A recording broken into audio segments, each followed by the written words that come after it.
I wake up every morning at 6.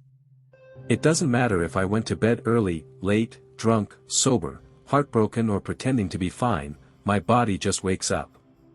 Some people say it's discipline. I think it's just age. And maybe a bit of loneliness too. Funny how nobody tells you that the older you get, the more the silence in your house begins to weigh on your chest like a warm stone.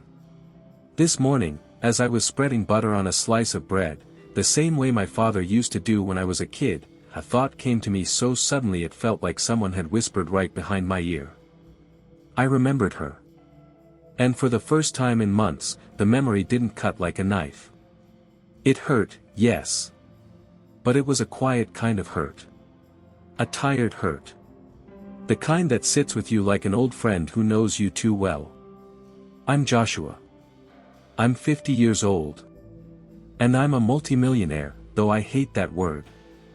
Sounds like one of those stupid TV shows where shallow people pretend to be interesting. But for the sake of this story, for you to understand what happened, you need to know, I built a fortune, and in the eyes of most people, that should have solved everything. Money solves many things. But it doesn't solve the fear of sleeping alone. It doesn't solve the ache in your chest when you realize you have nobody to call at night. It doesn't solve the kind of silence that feels like it's judging you. I had been divorced for years. My son lived in another country with his mother, and though I supported him in everything, we never rebuilt the emotional bridge we once had. I always blamed myself for that. The work, the constant travel, the meetings, it swallowed me whole. I gave the world everything I had, and in return, the world clapped for me. My family didn't. So I grew old with my money. People around me laughed at my jokes, because they had to. They agreed with my decisions, because their jobs depended on it. And they told me I looked younger than 50, because rich men are always handsome, apparently. But the truth? I was tired. Tired of admiration. Tired of empty affection. Tired of polite smiles that never reached anyone's eyes. And that's why when I met Emily, everything changed. It was a random Thursday. The kind of day that feels like it shouldn't matter. The kind of day life chooses to twist your fate without warning. I remember I had stopped at a small cafe downtown, something I rarely did. I didn't like public places much. Too many photos, too many people pretending they recognized me from somewhere. But that day, that damn day, something made me walk inside. Maybe it was the smell of fresh bread. Maybe I just didn't want to go home yet. And there she was. Emily. 23 years old. Long brown hair tied in a messy ponytail. Eyes that carried both exhaustion and softness at the same time. A beauty that wasn't loud, it whispered. She wasn't one of those women who walk into a room demanding attention. She was the kind that made you want to look twice because the first look didn't feel enough. But what truly caught my attention wasn't her. It was the little boy asleep in her arms. Her son. Liam. 2 years old. Curly hair. The kind of cheeks that make you smile without realizing. He was drooling on her shoulder and she didn't seem to mind. She just stroked his back gently as she talked to the barista, her voice soft but firm. I don't know why I couldn't look away. Maybe because that scene felt so real. So raw. So opposite of everything in my world. She struggled to balance the baby, her purse, and a small bag of groceries. And something in me, something I hadn't felt in decades, made me stand up and offer help. I don't know if it was kindness, instinct, or just the desire to feel useful. Do you need a hand? I asked. She looked at me with mild surprise, then gave a tired smile. Only if you don't mind, she said. I carried her grocery bag while she settled Liam into a stroller. She thanked me again, and I remember thinking her smile was the closest thing to sunlight I'd seen in years. Not forced. Not calculated. Not polite for the sake of professionalism. Just honest. We didn't talk much. Just small comments, nothing meaningful. I told her the stroller looked too big for the tiny cafe. She laughed quietly. She told me she hadn't slept properly in 2 days. I nodded because I didn't know what to say. I'd forgotten what sleepless nights for a baby even looked like. Before leaving, she said, "Thank you." Really? And for some reason, I stood there watching her walk away until she turned the corner. I didn't expect to see her again. But life enjoys playing with us. I saw her 2 days later, in the same cafe. This time Liam was awake, clapping at nothing in particular. I don't know what came over me, maybe I just wanted another reason to hear her voice, but I sat at the table next to hers. She remembered me. We talked. We actually talked. It felt good. Natural. Like I didn't have to perform. Like I wasn't Joshua, the businessman. I was just a man having coffee with a young mother who had too many worries and not enough help. She told me she had left a complicated relationship a year earlier. The father wasn't present. She worked part-time cleaning apartments. She struggled to pay rent. She had dreams, but no time to chase them. Her life was heavy. But her heart wasn't bitter. That fascinated me. There's something magnetic about people who remain kind despite everything. We met again. And again. Soon it became intentional. I didn't plan to fall for her. Hell, I didn't even think I could fall again. But she made me laugh, genuinely. She listened. She asked things about my life that nobody ever asked. Human things, not financial ones. She didn't care about my money. At least it looked that way. One night, after 3 months of knowing each other, she cried in my car. Not because of me, but because she felt like she was failing as a mother. Liam had been sick, the bills were piling, and she said she felt like she was drowning. She looked so small in that moment. So fragile. And something inside me broke. I wanted to protect her. Protect them both. For the first time in years, I felt needed. So I offered something crazy. Something I never thought I'd offer anyone again. Move in with me. She froze. I could see the fear, the doubt, the hesitation. But I could also see the hope. I don't want you to think I'm using you, she whispered. I don't, I said. And even if you say no, I'll still be here. She stared at me with those soft brown eyes and nodded slowly. And just like that, my quiet house, my cold, polished, spotless house, became a home again. I still remember the sound of Liam running across the marble floors, laughing. I still remember Emily cooking barefoot in the kitchen while singing some pop song I didn't know. I still remember falling asleep with her in my arms, her head resting on my chest, her breath warm against my skin. I felt younger. Alive. Human. Of course, people judged. My friends said I was insane. My business partners warned me about being taken advantage of. Even my driver, Mark, made sarcastic comments sometimes, though I never paid attention. But I didn't care. Because when Emily hugged me and whispered, "Thank you for giving us a chance," all the noise disappeared. I didn't just love her. I loved them. I'll admit something I don't like to admit. I started imagining the future. Not marriages or fairy tales, I'm too old for that. But I imagined raising Liam. Teaching him to ride a bike. Sitting in the audience at his school plays. Being a better father this time. I imagined Emily building the life she always wanted, studying, working, smiling more. I wanted to be the kind of man who helped her do that, not someone who caged her. I gave her everything. Not gold, not jewels, though yes, there were luxuries. But the real gifts, the ones that matter. Stability. Safety. Peace. The absence of fear. Sometimes I'd watch her sleeping and think, this is what happiness feels like. I hadn't felt that in years. But happiness is a guest with a cruel sense of humor. It always leaves when you least expect it. The first signs were small. Almost invisible. Emily started spending more time on her phone. She laughed a little too much at messages she refused to show me.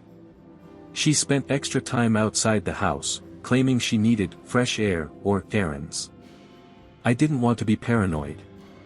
I didn't want to be that man, insecure, possessive, suspicious.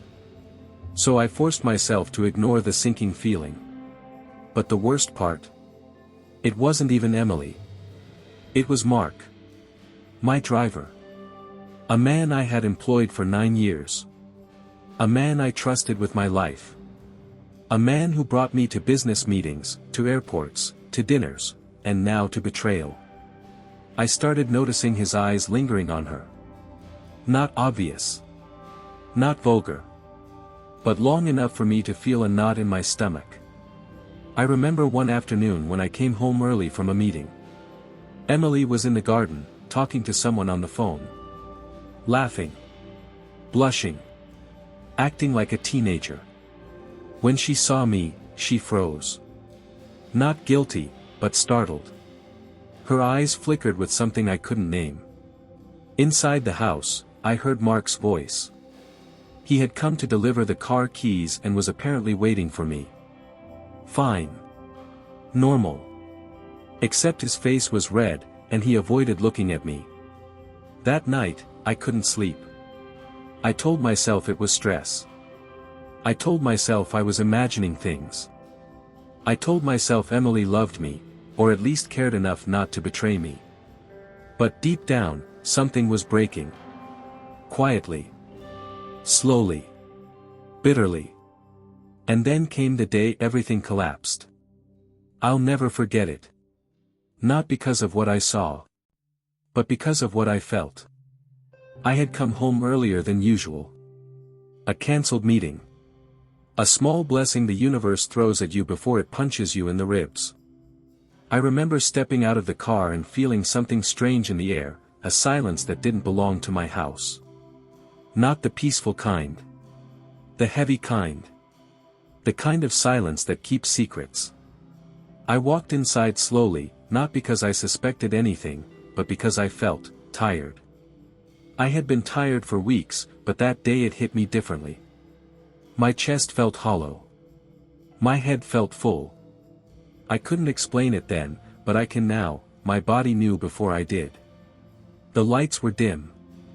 The housekeeper wasn't there. Liam was sleeping in his room upstairs. Everything looked normal. Too normal. I started walking toward my office when I heard a sound, a whisper, a muffled laugh, coming from the hallway near the guest room. It was soft, but sharp enough to slice through the silence. I froze. I know myself. I know my instincts. I know when something is wrong. 40 years of business deals taught me how to read people better than they read themselves. And in that moment, every cell in my body screamed that something was terribly off. I walked toward the guest room door. The closer I got, the clearer the whispers became. Low voices. Breathless pauses. A faint thud against the wall. My heartbeat slowed down, not speed up. That's what people never understand about betrayal. It doesn't make your heart race. It makes it freeze. Like your soul is bracing for impact. I put my hand on the door handle. For a second, a single, cruel second, I prayed I was wrong. Not because of pride. Not because of jealousy. But because I loved her. And I loved that child upstairs like he was my own. I prayed because if I was right, my whole world would fall apart. But the universe didn't care. I opened the door. And there they were. Emily. And Mark. Not kissing. Not panicking. Just frozen in a moment that told me everything. His shirt halfway unbuttoned. Her hair messy.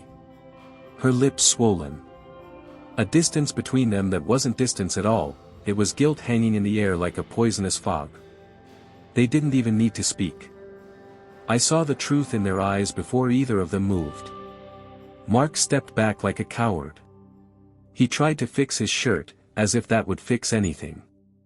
Emily's face went pale. She brought her hands to her mouth, shaking her head, whispering something like, "Joshua, I can explain," but there was nothing to explain. I didn't shout. I didn't curse. I didn't throw anything. That's what surprises people. They expect rage.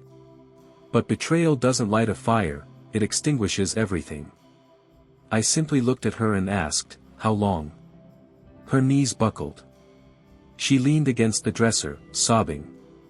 But I kept my voice steady. "How long, Emily?" She finally broke. "A month," she whispered. "A month.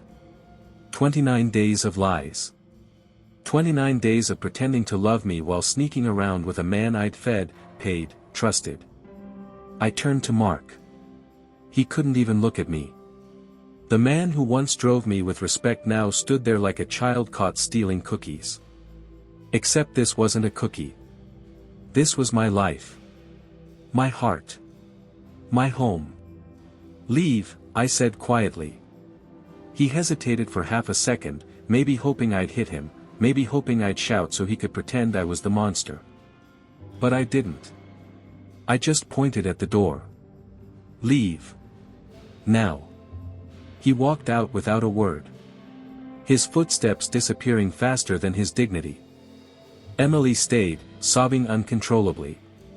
She followed me into the living room, grabbing my arm, begging, pleading, collapsing at my feet like a broken version of the woman I once loved. "I made a mistake," she cried. "It didn't mean anything." But that wasn't true. It meant everything. Was it the money? I asked. The comfort? The fact that I gave you a life you weren't ready for? "No," she cried. "I swear, no." "Then what was it? Tell me." She couldn't answer. She just cried harder. "I trusted you, Emily," I said. "God, I trusted you with everything I had left." She crawled closer, grabbing my hand with trembling fingers. "It was stupid. I don't even know why I did it. I was confused. I didn't think. Please don't leave me. Please don't take our home away. Our home." The irony sliced through me. I pulled my hand away. "You didn't just throw us away," I said. "You threw away the one chance you had at a life that could have changed everything for you. For Liam." When I said Liam's name, she collapsed again. Because she knew I loved that boy more than she ever expected me to. I would have raised him like my own. I would have given him the world. But I couldn't stay with a woman who betrayed me. Not because of pride. But because betrayal poisons a home. It seeps into the air. It kills the future before it starts. I walked away from her. And she let out a sound I'll never forget, not a scream, not a cry. A broken, desperate noise that came from the part of a person that knows they've destroyed the only thing that truly mattered. I didn't look back. I went upstairs to Liam's room. He was sleeping, holding his little stuffed bear, breathing softly. I stood there for several minutes, just watching him. Memorizing him. Because I knew that after tonight, nothing would be the same. I kissed his forehead. I whispered, "I'm sorry, buddy." And I walked out before the pain consumed me. Downstairs, Emily was sitting on the floor, hugging her knees, shaking. "I want you and Liam to stay until you figure things out," I said. "I won't throw you out tonight. You're not alone. I'm just, not yours anymore." The words shattered her. She tried to reach me, but I stepped back. "You hurt me, Emily. And what hurts most is that I would have done anything for you. Anything." She cried out again, almost crawling to me. "I love you, Joshua. I swear I do." "No," I whispered. "You loved what I gave you." I walked to my car. I drove to a hotel. I sat on the bed in the dark and felt a part of me dissolve.